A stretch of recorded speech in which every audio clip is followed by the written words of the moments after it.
Hey, hi. Welcome to Someone Else's Movie, the original podcast where an actor, writer, director, or nebulous industry figure gives a little love to a movie they didn't make. I'm Norm Wilner, senior film writer for Now Magazine, and this is the other thing I do.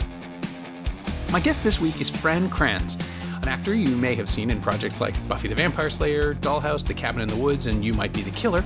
He also played a really great bottom in Casey Weldermott's 2018 update of A Midsummer Night's Dream, alongside Rachel Lee Cook, Paz de la Huerta, Ted Levine, and Saul Williams, friend of the show. And he makes his debut as a writer-director with Mass, a drama starring Martha Plimpton, Jason Isaacs, Ann Dowd, and Reed Birney as two sets of parents sitting down for a conversation in a church basement that is, quite honestly, devastating. It's now playing in the US and opening in Canadian theaters this Friday, October 15th. You should see it. Fran picked two films for this episode, Time of the Wolf and 2046, basically because he's been haunted by both films ever since he saw them, and I wasn't going to make him choose just one. The first is Michael Haneke's 2003 vision of a family struggling to stay together and stay sane while the world ends around them. And the second is Wong Kar-wai's 2004 companion piece to In the Mood for Love, which finds Tony Leung's lonely writer Chow Mo-wan still pining for Maggie Cheung's Su Li-jen, even as he tries to move on from what might have been. What connects the two films? How do they align for the purposes of this episode? You're about to find out. This is Someone Else's Movie. I couldn't tell you which one I saw first. Huh. So this is just sort of, there are two films with free-floating anxiety and regret that have connected with you? Yes. I picked Time of the Wolf. I was thinking about Time of the Wolf. I've always thought about it as an emotional comp for Mass. People, I never made a movie before, and it's sort of funny, some of the questions you get that I gather are sort of standard questions, the things people sort of press you with to kind of get a sense of your movie.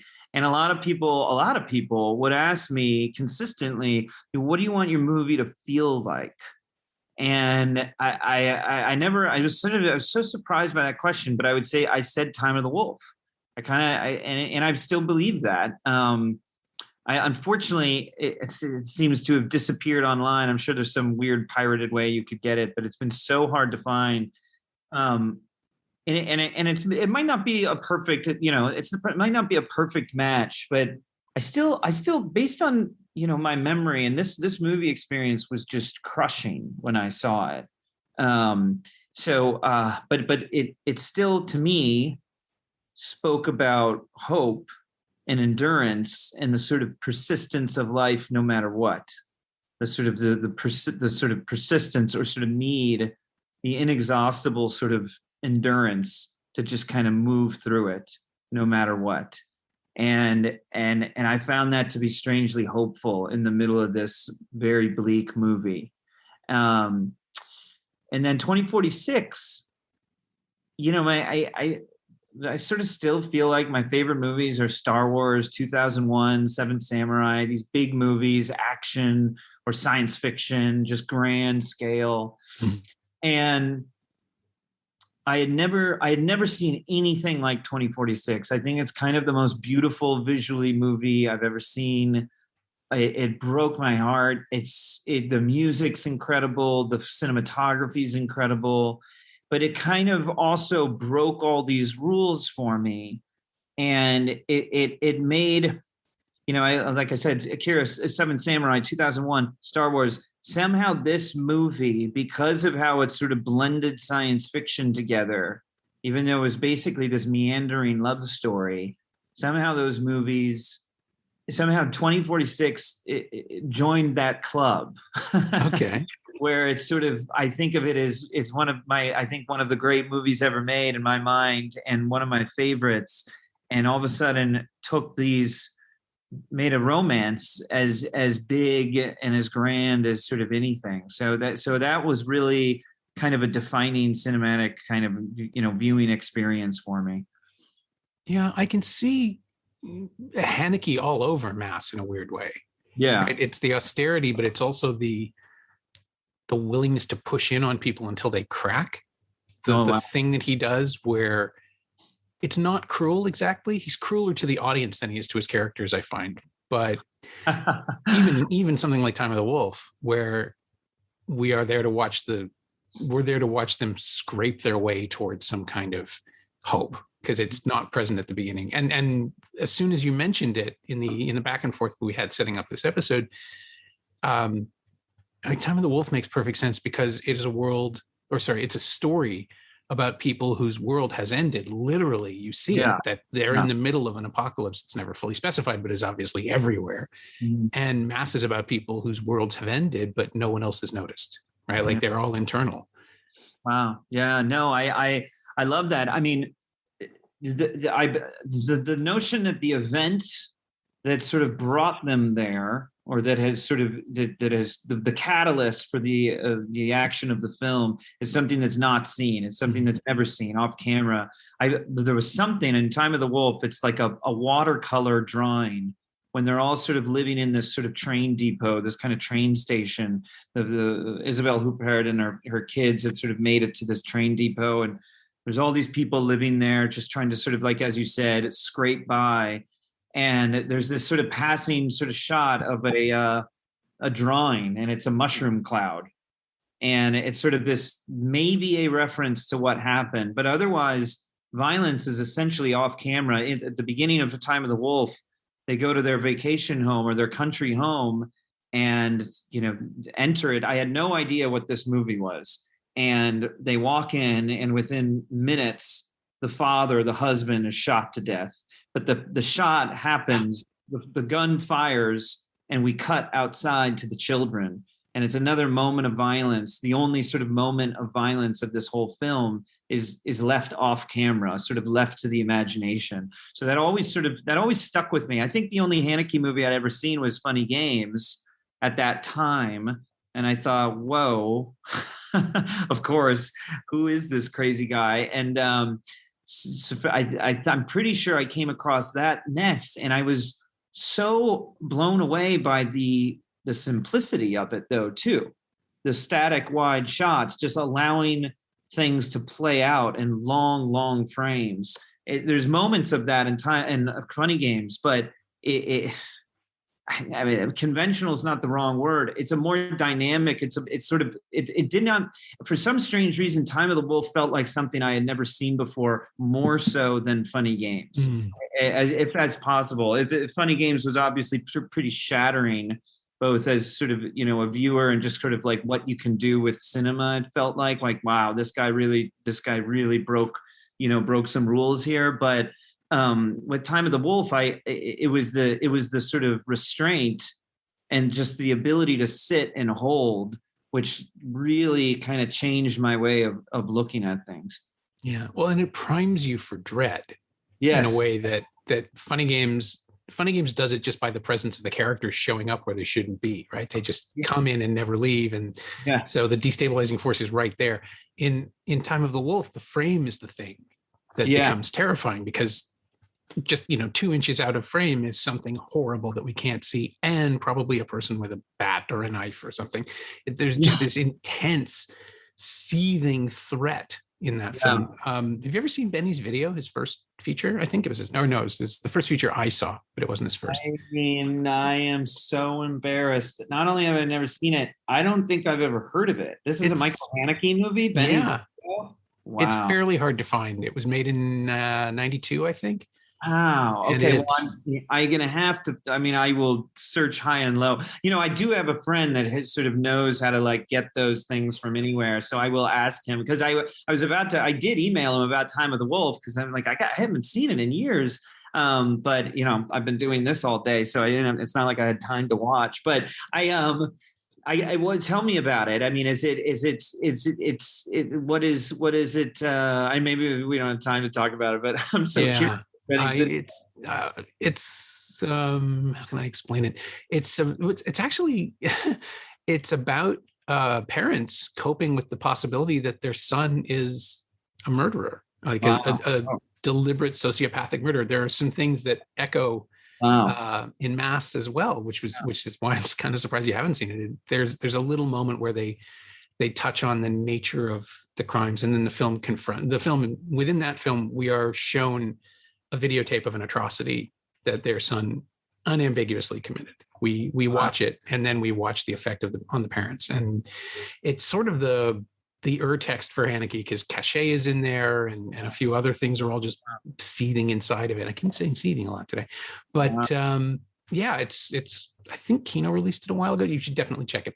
I will definitely search high and low for it. But I mean, look, you were talking about it. The dread and the amount of emotion and information that he is able to place into a static wide shot. I remember there are these. Well, first of all, right after the father is killed, and the very next shot, or essentially sequence, is just the three of them, the mother and her two children, just sort of walking down a country road. Yeah. And you just sort of have to fill in. My God, they didn't even get to have their car with them. They've just been sort of kicked out of their own country home. The father's been killed. Now they're just sort of walking in the middle of nowhere, and sort of placing all that information and watching them in this sort of big wide, sort of walking down this empty country road. And again, filling in that information was so powerful. I was a big growing up. Like I said, I love Star Wars. I always loved action movies and horror movies. I'd go to the video store and I'd look at the back of the boxes for like gory images. And I was into that stuff. And I just wanted crazy movies. And I just remember being so blown away by Time of the Wolf, because I had felt like I'd watched one of the most intense action-packed films. And yet the pacing, is probably unbearable for most audiences. Yeah. I remember even the credits of Time of the Wolf, because I do remember looking at these during making Mask, because I was so curious. I was like, well, if I wanted to feel this way, I wonder what the credits were like. And my Mask credits are sort of like that, but it's just black and just titles, no sound, just silence, and you just sit there. And I think they go on for a good 3 minutes, and it's just the pacing, the sort of unapologetic slow pacing that starts to, you build this kind of endurance, and you fill things in that towards the end, when you're just getting these sort of static establishing shots, they're painful. You know what I mean? They're so loaded. They're so loaded with emotion. And it was something I thought a lot about with Mass. I'm not saying there's exact moments like it, but in terms of sort of trusting that the single static frame can just do a lot on its own, and you don't have to think too much if the situation and story can fill the frame with emotion on its own, Yeah. Well, and also the pacing tells the audience that whatever is coming, we're going to have to suffer through it in real time. Like there won't be an easy release. There won't be a quick cut. There's a moment in Mass where we finally get a piece of information that we sort of already knew. Well, and there'd be no point in telling people. I mean, I'm trying to figure out how to bring it to 2046, because there's no way to relate that plot in a way that makes sense. I mean, it's all about feeling. It's all about. Yes. Well, yes. And it's interesting. Well, I was just thinking still with Time of the Wolf, I'm like, well, there's not really anything to spoil in Time of the Wolf. I'm not sure. Because at the ending image, although I'm not sure it's the very, very end, but when the boy has gone off to the fire and has just started throwing things into the fire, and he's stripped his clothes off, and then this man sort of comes to him. This is my recollection of it, to sort of comfort him by the fire. And this boy who had this sort of spirit, I remember there's a scene where there's a bird that dies and he buries it. And it's like how we value life when it's falling apart. We will always value life. There's always this sort of ceremony for life and burial of the dead, and this like respect for life, the preciousness of it, despite the world burning down, all around you. But then this child, as he's falling into despondency and sort of this sort of image that feels like just letting the world burn and sort of letting it fall apart, and kind of that giving up, that there's this older man who's saying no, and embracing him and saying, no, we're not going to do this. Forgive me if that's like totally not how it goes, but that is sort of my memory, that I was just destroyed. And then I believe it's like that passing image of moving through the fields with the train, and just kind of this continuance, this persistence. But how could you ruin that with a trailer or even a review? I mean, without like deeply diving into sort of the imagery and what you think it means. So I don't know. I feel like, with 2046, and I mean, Time of the Wolf did this too, but 2046 just made me think, wow, I love this movie so much. It felt like science fiction. It felt big. It felt like 2001 and Star Wars and these movies that I love so deeply that are sort of epic. It felt that way. But yet it was sort of this meditation on love and romance and connection, or the inability, the difficulty to find human connection. And it's this meandering, bizarre movie that I know it's not for everyone. And yet it's, in that sense, it sort of broke the rules for me, in the sense that sort of was like, you can just sort of trust your heart and sort of tell what you feel, express yourself and put your heart on screen.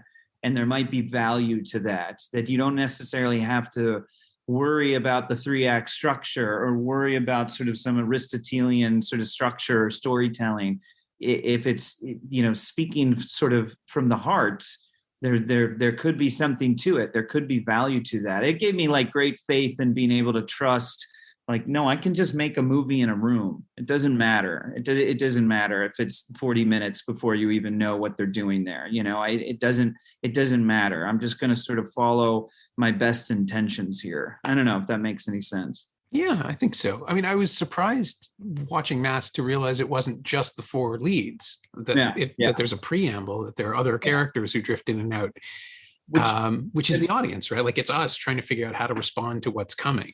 Yeah. And that is one of my favorite moments in 2046 is it's so strange. It must last all of 5 minutes, this character arc, but it's Tony Leung's character sort of moved into this Hong Kong hotel, and he goes to these nightclubs, and there's just this sort of reference. You meet her briefly. I think her name's Lulu, and she is she's like a singer dancer there. And they kind of have a moment together. He puts her to bed. She's drunk, and he puts her to bed. The next day, essentially, or days later, you find out she's been stabbed to death by a jealous lover, jealous boyfriend, someone else from the club. And there's this sequence. It might last for a minute of the woman's face. It's her back at the club and smoking a cigarette, and you just watch her, and this music, gorgeous music play. The score, I wish I should have done my homework and figured out his name, whoever did the score. It's just this kind of film cinematic portrait of this woman. It's like this musical eulogy of this character who will not be mentioned again, who sort of only got mentioned a few minutes ago, but just kind of takes full center stage and becomes the lead of this movie. And it's this beautiful celebration of sort of her life. And it's like terribly, terribly sad as well. Anyway, it just struck me as like, man, you can sort of do anything, and honoring your supporting characters or allowing a supporting character to take center stage, even for a brief moment, is okay, And so I love that the first 15 minutes of Mass it's just these people, we have our little 1-act opening. Like the supporting characters sort of, they get their own kind of moment and story there, which I sort of love about it. It's also misdirection. They are also sort of us. We're supposed to feel kind of ordinary people, bring us into this story, people that have not experienced unimaginable tragedy. But I love sort of celebrating them just for 15 minutes, and giving them total ownership of the film before it's sort of, taken and blindsided by the 4 parents, Yeah, because we don't really leave the room for 80 minutes after that. Yeah, it's about 75 minutes. Of course you would know exactly. Yeah, but it is a good hour before anyone even stands up from the table. We thought a lot about that, or I did at least. We had a short rehearsal where we just were doing table work. I just wanted to make sure the actors, the words were there. It's just sort of asking them, what doesn't work? Where do you feel like you're faking it? Is a beat missing? They would Martha we talk about sort of the nature of forgiveness, Martha Plimpton, and sort of, and why is it difficult, finding and listening to her, I could sort of think of new language to write for her in order to carry her to these emotional places. I remember there's a scene where Richard and Linda Ann Dowd and Reed Birney are talking about the day of their shooting from their perspective. And Jason Isaacs looked at me in the rehearsal and said, "Why am I listening to this? I don't want to listen to this." And it was such an honest reaction from his character's perspective that I just wrote it in, and then he started to say just that. Yeah. And I needed to find ways to just keep them exactly where they thought they needed to be, and kind of that emotional, that sort of emotional journey, and that emotional arc. So they kind of became co-authors.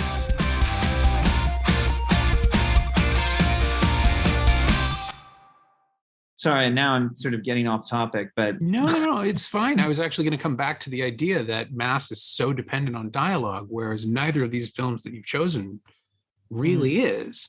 Yeah, there is conversation, but it's purely in Time of the Wolf. It's purely functional. Yeah, nobody has a metaphor to throw around because there's none left, and 2046 is all metaphor. It's so wow, isn't that interesting? Yeah, I couldn't tell you a single line from Time of the Wolf. It's just sort of feeling and imagery in my recollection. Granted, this is me not seeing it for a long time, but I there's a plenty of sort of ideas and expressions and sort of dialogue, I guess. It's also been a while, but I can think of, plenty of subtitles that from 2046. That's a funny thing. I mean, look, emotionally, there's a lot going on. There's so many layers to the conversation. It's dialogue heavy because I wanted to honor the conversation. When I came across these meetings, when I read about these things happening in real life, and I made the connection to the Truth and Reconciliation Commission in South Africa, which is something that really was inspiring to me as a kid. I was in college when I learned about it, but terrifying because I didn't think I could forgive. I didn't think I was capable of it. I think I wanted to be punitive. I wanted retribution. And so it's so much of mass, reading about these meetings later as a parent, I thought it made me reconfront or just confront those fears again. And so it's working through those things myself from these four perspectives. So, it's dialogue heavy because it's a conversation in real time. But I feel like it's got the emotional layering of these films. It's just the nature of the plot or circumstances requires dialogue. I don't know. I'd like to think that. I mean, somehow, again, I still feel like Time of the Wolf. It's a pretty good emotional comp, I think. I could be wrong. If I go back and watch it, maybe I'm wrong. But despite those major differences, I feel like it evokes these feelings and these similar kind of feelings, Yeah. Well, they're mood pieces, but they're very specific mood pieces, right? I mean, Wong Kar-wai has basically cornered the market on longing and melancholy. And I don't mean that to belittle him. There's no one else I'd rather see do that. Yeah. Because he's perfected it, the texture of it. And the idea that he made this film as sort of a partial sequel or an unfinished business aspect of In the Mood for Love, which is this perfect sealed globe of a story. Yeah.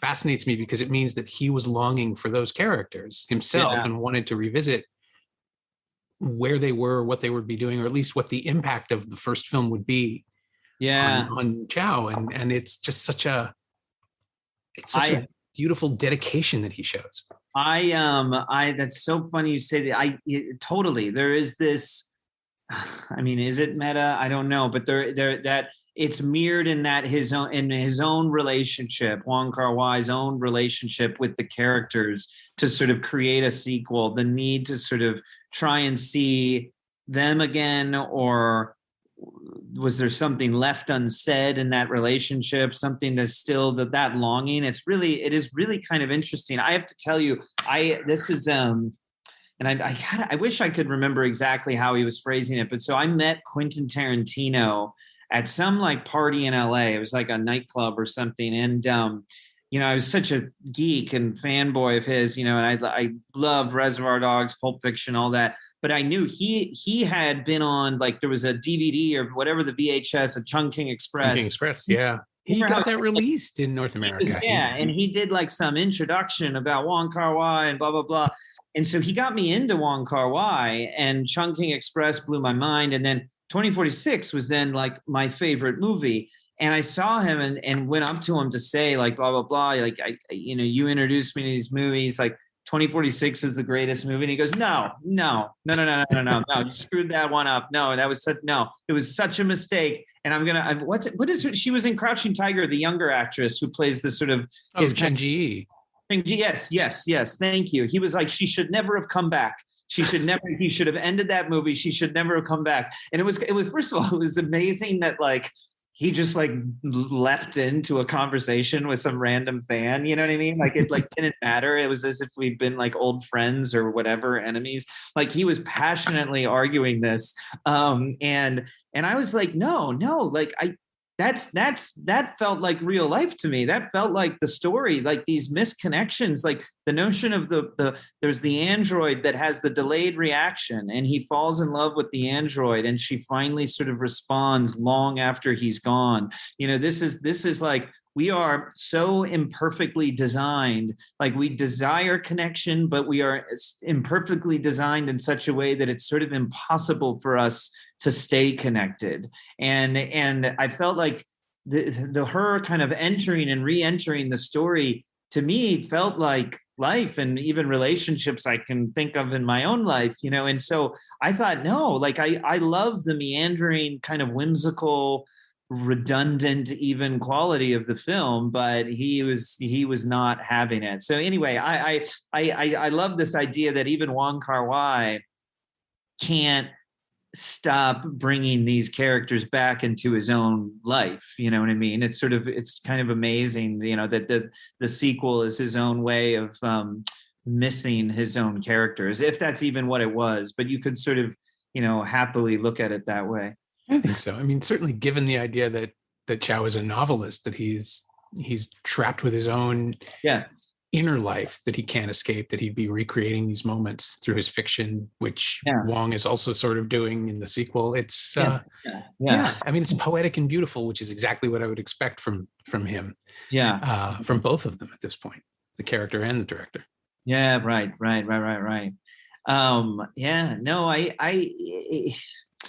I mean, those were the kind of things. Forgive me, 2046 was like early aughts, I want to say, maybe 2004. Yeah. I mean, Time of the Wolf and 2046, I think they might have even played within 6 months of each other based on the release schedules. Like, wow. I want to say they were in successive TIFFs, like 2003 and 2004, but I could be wrong about that. One was Cannes, but that doesn't mean they couldn't go both ways, Condon and then to TIFF. Yeah. Let's just pretend, for the sake of this conversation, that I saw them in close to each other like that. But I would have graduated college, like I would have thought of myself as being kind of, a film buff or sort of knowing my stuff. But those movies, they just basically blew my mind in the kind of way that breaking the rules, or that you can make me feel, a 10 with sort of bizarre filmmaking, 2046, and sort of meandering, just kind of expressionistic filmmaking. Like, I will still reach that 10 and feel like I've watched, Star Wars or some, great romance, or 2001 or something. And then same with Time of the Wolf, being this fan of sort of horror and action, and feeling like I'd seen something so intense as anything I'd ever watched. And the next person might call it the most boring movie they'd ever seen, Yeah. I mean, I remember people saying, "Oh, it's lesser Haneke." It's like, well, no. I'm so glad. Yeah, because people, I don't know. To me that's crazy that it's this lesser known Haneke, or just forgotten about, or like the fact that I can't find it. I mean, I'm just like, man, that movie.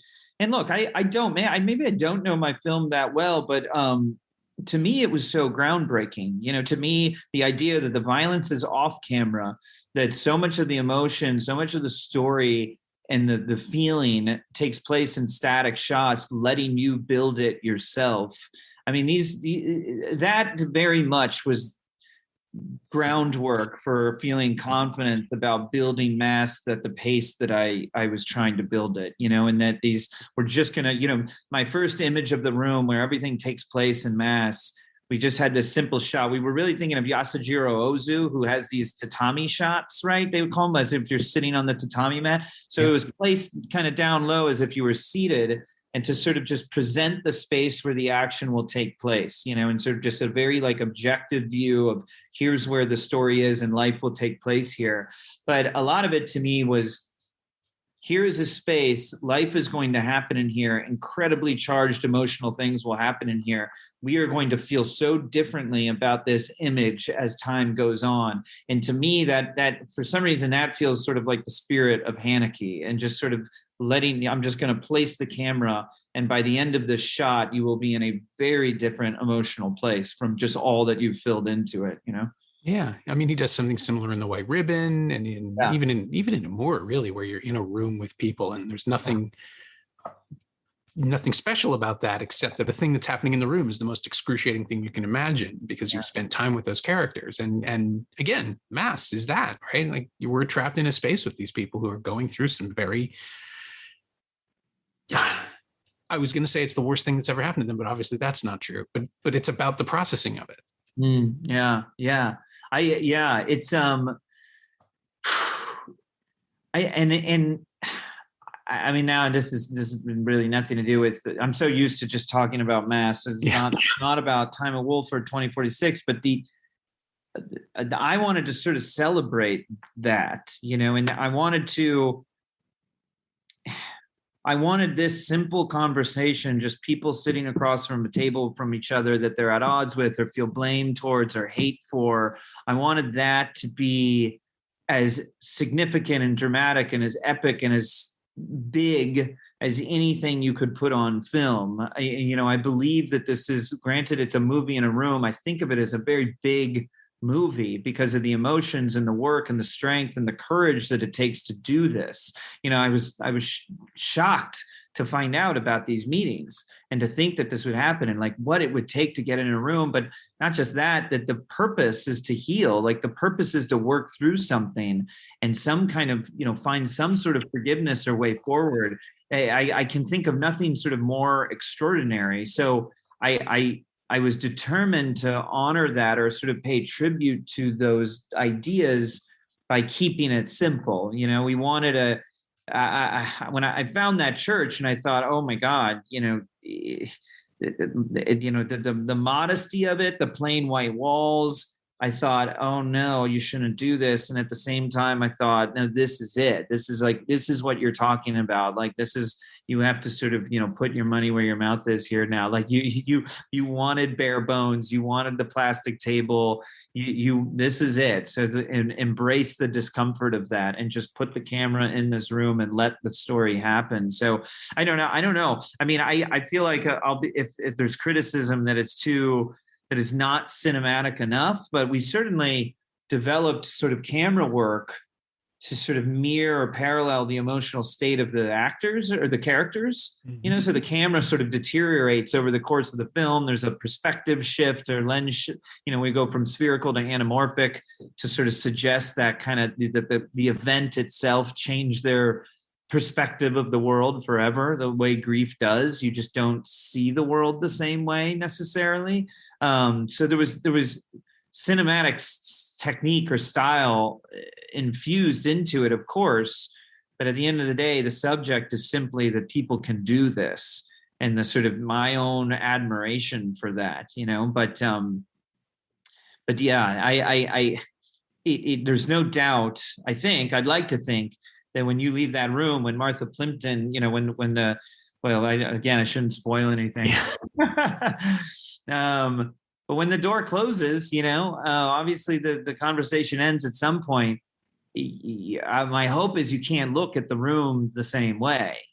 And to me, that feels, I'd like to think there's some sort of Haneke in there for sure, of just yeah, I do remember just the establishing shots, A Time in the Wolf, just walking through the countryside, the fog in the morning, just the stillness of this place, and how you are putting the end of the world into these images. You are putting all the pain and the scraping by and what these people are enduring despite what feels so pointless, the way that we just kind of endure, and the kind of beauty of that, all sort of infused into these images that might otherwise be ordinary. Just that was so kind of inspiring, and sort of I haven't forgotten that about that movie, you know? Yeah. And then the obvious question is, are you in any way tempted to return for a 2046 like sequel that finds them, or at least some of the characters, further down the road? That is so cool. You know, that's funny. I'm trying to write a science fiction movie I'd send it to a friend. It's very rough. I've been too busy, and I was doing a TV show before this, and I've had no time. And so it was very rough, but he said, like, you know, this feels like a companion piece to Mass. And it sort of is, in the sense that it's a family, you know, it's about the, you know, experience of having a sort of virtual kind of AI like experience with a lost loved one, you know, and it's still about grieving, right? It's still about how we process grief, and you know, sort of the nature of suffering and trauma and healing, the sort of abstract notion of healing, and so in some ways I feel like, you know what, I sort of am making sort of, at least I want to. I don't know, maybe it'll turn out like crap and no one will want to make it, but I it's sort of, now that you mention it, there is a sort of in the mood for love. So no, you know, not quite, but yeah, no, there's a bit of a 2046 sequel going on. Yes. Long story short, yes. See, this is what I do. I find the connections. Yeah. I know. I'm sorry, because I didn't make it easy on you. These are like no, that's the fun part. Finding out what people are going to pick is always the best moment. It's just like, oh, cool, we can do that. I know. Well, you know, I'll tell you. So I had to. Someone was, what it was, I think like A-Frame, and there's one of these movie maker magazines where they wanted to know the references, and it was Time of the Wolf, the emotional comp, and I mentioned My Dinner with Andre, just because I had faith that we could do this. I think that movie's like 6 setups or something, right? You know what I mean? It's just like, let's just shoot it. And Yasujiro Ozu, Tokyo Story, you know, he's talking about the tatami shot and just sort of the simplicity of his composition, the sort of beauty of the geometry of it. And I thought of Mass as this endurance test. So let's start wide and simple. You know, I reserved the close-up for the first time you see Martha Plimpton, the grieving mother. I mentioned Daniel Blake, the Loach, because there's like, in my mind, it's like no one directed that movie. I'm just sort of walking through life with these people, and it just felt like real life, and I wanted Mass to feel that way, at least at times. But then I mentioned American Honey, because it's both Robbie Ryan shot films, the cinematographer Robbie Ryan, and my Brian Jackson Healy, my cinematographer. We always talked about, we're going to go from Ken Loach Robbie Ryan to Andrea Arnold Robbie Ryan. So when we deteriorated to handheld, then there must have been scenes from Marriage. Yeah, just that, especially that first episode where it's just, we start in basic 2-shot. It's a documentary, and then how it devolves into this terribly uncomfortable, just sick, like dinner party with the husband and wife just kind of flipping into each other. I actually looked at that a lot, because I didn't know what the hell I was doing in terms of a shot selection. And that was like a roadmap in many ways to say, okay, I got, this is a shot you need in your pocket. Here's these close-ups, French overs, whatever, you know what I mean? Whatever, just sort of building a kind of arsenal.